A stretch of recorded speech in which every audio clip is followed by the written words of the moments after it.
1295 റേഞ്ചിൽ ടെപ്ചി കോട്ട സിൽക്ക് ഫാബ്രിക്കിൽ ബ്ലോക്ക് പ്രിന്റ് വരുന്ന സൽവാസാണ് ഈ ഒരു വീഡിയോയിൽ നമ്മൾ കാണാനായിട്ട് പോകുന്നത്. ഇവിടെ എല്ലാ സൽവാസിൻ്റെയും ബോഡി വരുന്നത് ഓഫ് വൈറ്റ് ഷെയ്ഡിലുള്ള ടെപ്ചി എംബ്രോയ്ഡറി ആയിരിക്കും. എന്നിട്ട് ബോഡിയിൽ ഇങ്ങനെ സ്കാറ്റർ ചെയ്തിട്ടുള്ള ബ്ലോക്ക് പ്രിന്റ്സ് വരുന്നു. യോക്കിലേക്ക് വരുമ്പം നല്ലൊരു കളർ കോമ്പിനേഷനിലുള്ള പ്രിൻറ്റഡ് യോക്കാണ് കൊടുത്തിരിക്കുന്നത്. ഇവിടെ വരുന്ന ബ്ലൂ ആണ്.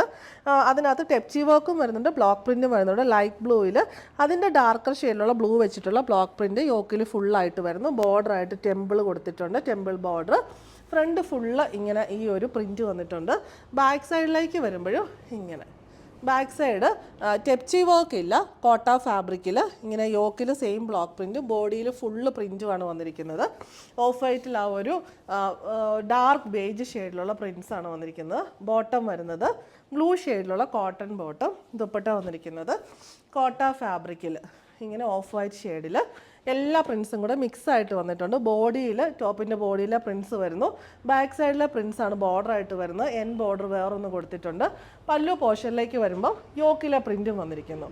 റേറ്റ് വരുന്നത് 1295. നെക്സ്റ്റ് കോമ്പിനേഷൻ വരുന്ന പിങ്ക് ആണ്. യോക്കിലെ ആ ഒരു പ്രിൻറ്റിൻ്റെ കോമ്പിനേഷനിലെ വ്യത്യാസമുള്ളൂ. ബോട്ടം പിങ്ക് ഷെയ്ഡിലുള്ള cotton silk and dupatta. Rate വരുന്നത് 1295. നെക്സ്റ്റ് കോമ്പിനേഷൻ വരുന്നത് ഗ്രീൻ ആണ്.